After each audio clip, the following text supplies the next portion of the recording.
What if the biggest difference between rich and poor people had nothing to do with talent, education, or luck, but everything to do with mindset? The way people think about money shapes every decision they make, and those decisions eventually create either wealth or struggle. Poor-minded people often focus on immediate comfort. They ask questions like, "What can I buy today?" Rich-minded people think differently. They ask, "How can this grow in value over time?" One mindset focuses on consumption, while the other focuses on creation. Another major difference is how people handle risk. Poor-minded individuals usually avoid risks completely because they fear failure.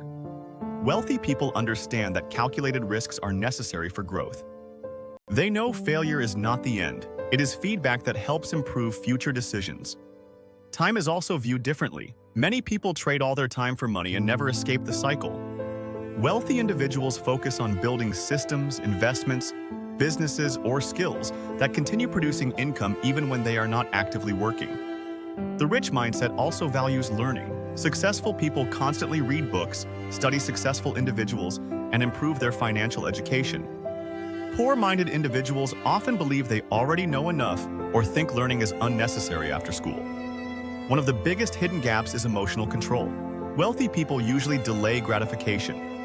They are willing to sacrifice short-term pleasure for long-term success. Meanwhile, poor financial habits often come from emotional decisions made without planning. Your mindset affects your friendships, your career choices, your confidence, and your financial future. The good news is that mindset is not permanent. Anyone can develop a wealth mindset by changing daily habits, improving self-discipline, and learning how money truly works. The gap between you and wealth may not be money itself. It may simply be the way you think. If you enjoyed this video, subscribe for more success content, like this video, and comment below with the biggest mindset difference you noticed.